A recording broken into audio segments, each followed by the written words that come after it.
May isang lalaki ang sumali sa Who Wants to be a Millionaire. Pero may ginawa silang pandaraya na kasabwat ang asawa niya. Ano kaya ang pandarayang ito? At paano nila nagawa yun sa harap ng milyong-milyong viewers na nanonood sa naturang game show? At paano naman sila nahuli? Bago natin umpisa ng kwentuhan natin, kung bago ka pa lang sa channel na ito, isubscribe mo na yan at huwag mong kalimutan i-like ang video na ito para lagi kang updated sa JP Amazing Stories.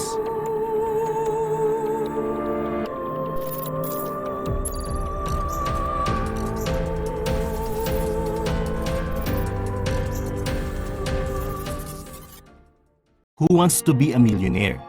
Marahil ay pamilyar ito sa atin dahil minsan na natin ito napanood sa ating telebisyon noong 90s. Ito ay isang sikat na game show kung saan magtatagisan ng talino at bilis sa pag-iisip ang mga kalahok upang mapanalunan ng premyo. Simple lang naman ang paraan para makasali dito.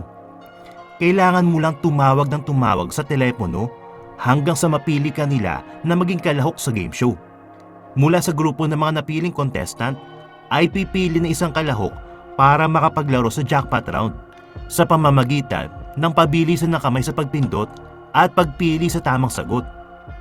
Ang pinakamabilis na kalahok ang siyang upo sa gitna ng stage o yung tinatawag nilang hot seat para sa final round upang magkaroon ng pagkakataon na sagutin ng tama ang 15 na tanong na para bang pagsusulit.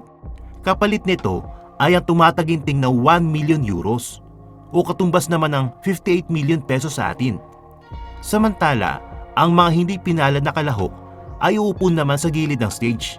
Sila ang magiging reserbang kalahok kung sakaling matalo agad ang naglalaro sa hot seat. Ang kauna-unahang version ng sikat na game show na ito ay ipinalabas sa United Kingdom noong September 1998. At dahil sa sobrang kasikatan ay nagkaroon din ng version nito ang iba't ibang bansa at isa na rito ang Pilipinas. Maraming tao ang nahumani sa game show na ito sa bansang UK. Dahil sa laki ng premyo, nakikita nila ito bilang isang pagkakataon para makaahon sa kahirapan gamit lamang at talino. Isa na rito ay ang pamilya ni Charles William Ingram, isang British Army. Una nagkaroon ng pagkakataon na makapaglaro sa hot seat ng game show ang kapatid ng kanyang asawa na si Adrian Pollack na nanalo ng 30,000 euros o katumbas naman ng 1.8 million pesos sa atin. Sumunod naman na nakapaglaro dito ay ang mismong asawa ni Ingram na si Diana. Nanalo din siya ng 30,000 euros, kaparehong halaga ng kanyang kapatid. Pero hindi siya masaya. Gusto niya kasi mahigitan ng kanyang kapatid. Dala ng pagiging ganid sa pera, nag-isip siya ng plano at hinintay niya makapasok sa laro ang kanyang asawa ni si Charles Ingram.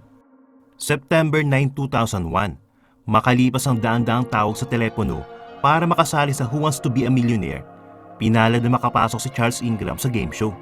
At dala ng kanyang masusing pagsasanay sa kanilang bahay, mabilis niya nasagot ang mga tanong laban sa ibang contestant, dahilan upang makaupo siya sa hot seat at magkaroon siya ng pagkakataon na manalo ng jackpot prize. Kasama ang kanyang asawa na si Diana, pati na rin ang isang kapatid nito na nakaupo sa grupo ng mga audience.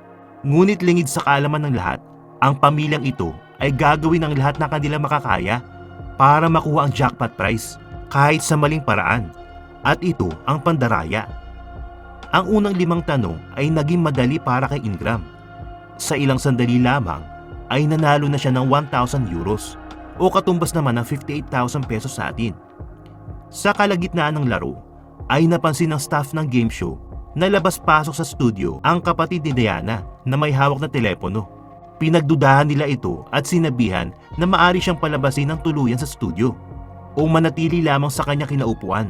Naisip ng mga staff na may ginagawa itong kababalagan na maari nagbibigay ng tamang sagot kay Charles Ingram sa di malamang paraan. Ngunit hindi nila ito matukoy, kaya't itinuloy na lamang nila ang game show. Nung dumating ang pang-anim na tanong, ang kapatid ni Diana ay nakaupo na lamang kasama ng mga audience at hindi na makalabas gamit ang kanyang telepono. Dahil dito, nahirapan si Ingram sa tanong at gumamit na ito ng lifeline. Ang lifeline ay 3 tulong na maaari mong magamit sa kabuuan ng laro. Ang una dito ay ang Ask the Audience, kung saan boboto ang mga audience sa studio para sa tamang sagot. Pangalawa, ang 50-50, kung saan naalisin ng game show ang dalawang maling sagot mula sa apat na pinagpipilian. At ang panghuli ay ang phone a friend, kung saan tatawagan mo isang kaibigan para bigyan ka ng tamang sagot. Sa pang-anim na tanong ay ginamit agad ni Ingram ang kanyang lifeline na ask the audience. Masyadong maaga kumpara sa ibang contestant na naglaro na sa hot seat. Sa kabila nito, nakuha naman ni Ingram ang tamang sagot at nanalo siya ng 2,000 euros. Noong umabot na sa pang-pitong tanong, hindi na naman alam ni Ingram ang sagot dito. Wala na ang tulong mula sa kapatid ng kanyang asawa. Dahil dito, ginamit na naman ni Ingram ang pangalawa niyang lifeline. At ito ang phone a friend. Sa kabutihang palad, naibigay ng kanyang kaibigan ang tamang sagot. At siya ay nanalo ng 4,000 euros o katumbas naman ng 230,000 pesos sa atin. Ngunit natapos na ang oras ng programa para sa gabing iyon at kailangan na lamang nila itong ituloy kinabukasan. Sa kabila nito, balisa ang mga staff ng game show. May naamoy silang kababalagan na nangyari sa contestant na si Ingram. Meron silang hinala na hindi maganda, ngunit wala silang ebidensya laban dito at hindi nila matukoy kung sa paanong paraan. Samantala, hindi magpapatalo ang kampo ni Ingram. Meron silang ilang oras para makapag-isip ng bagong paraan upang manalo sa game show kinabukasan. Dahil dito, naisip nilang humanap na kasabwat para sa kanilang plano. At ang kanilang nakita ay si Tequin Waitak, isa sa mga reserbang contestant ng game show. Kinabukasan ay masayang tinuloy ni Ingram ang laro at oras na para subukan ang kanilang naisip na strategy. Sumapit na sa pang-8 tanong. Dito na binasa ni Ingram ang 4 na pagpipilian. Ilang sandali pa lamang ay umubo na si Waitak at pumili na ng sagot si Ingram. Tama si Ingram at nanalo siya ng 8,000 euros o katumbas ng 460,000 pesos. Umabot na sa pang-9 na tanong at sa kabutihang palad ay alam ni Ingram ang tamang sagot, dahilan upang manalo siya ulit ng 16,000 euros o katumbas ng 900,000 pesos. Pero hindi pa rin makapaniwala ang staff ng game show. Hindi pa rin sila mapalagay sa mga nangyari. Balisa pa rin sila. Alam nilang may mali sa kalahok na si Ingram. Iniisip pa nilang itigil ang game show. Ngunit wala silang sapat na ebidensya para gawin ito, kaya napilitan silang ituloy na lamang ito. Naging kritikal ang lahat na umabot sa ika-10 tanong. Hindi alam ni Ingram ang sagot at ginamit niya ang kanyang huling lifeline na 50-50 para matira ang dalawang sagot na pagpipilian. Balisa ang asawa ni Ingram na si Diana. Lagi itong nahuli ng kamera na nakasulyap kay Waitak. Ngunit wala pa ring idea mga staff sa mga nangyayari. Ramdam ni Diana na hindi alam ni Ingram ang sagot, kaya ginawa nito ang hindi inaasahan. Biglang umubo si Diana sa harap ng kamera. Isang sinyales na alam niya ang sagot. Narinig ito ni Ingram at muli niyang binasa ang mga pagpipilian. At sa tuwing nababanggit ang tamang sagot, ay biglang umuubo ang asawa ni Ingram. Yun pala ang kanilang plano. Ang basahin ni Ingram ang mga pagpipilian na posibleng sagot at kailangan umubo ni Waitak sa tuwing mababanggit ang tamang sagot. Pero sa pagkakataon na yun, hindi alam ni Waitak ang sagot at tanging si Diana lamang ang nakakaalam. Kaya napilitan siyang umubo. Isang mautak na paraan para maisa ng mga staff ng game show na walang tigil sa paghanap ng ebidensya upang mapatunayan na kanilang pagdududa.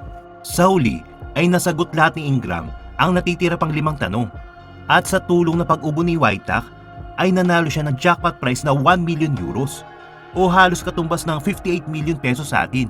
At para maibsan ang paghihinala ng staff, sinubukan nilang kapkapan ng mag-asawa ngunit wala sila nakita. Sa kabila ng mayroong nanalo sa kanilang game show, ang mga staff ay hindi masaya dahil alam nilang naisahan sila ngunit hindi nila matukoy kung sa paanong paraan. Nang pumasok ang mag-asawang Ingram at Diana sa kanilang dressing room, ay narinig ng mga staff ang malalakas nilang boses.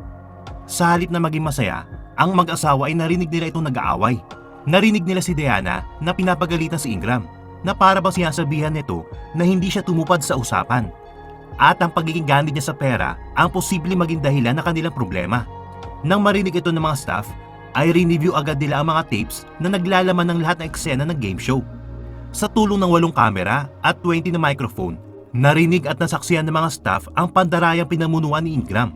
Nahuli ng kamera ang pag-ubo ni Diana, pati na ang paulit-ulit na sulyap nito kay Waitak sa tuwing lumalabas ang mga tanong sa game show. Nahuli din ito na tumitingin sa mga monitor na wari ba'y binabantayan niya mga ito kung makikita ang mga kanya kinikilos. Sa kabilang dako naman ay rinig na rinig ang pag-ubo ni Wojtek sa tuwing mababanggit ni Ingram ang tamang sagot mula sa mga pagpipilian.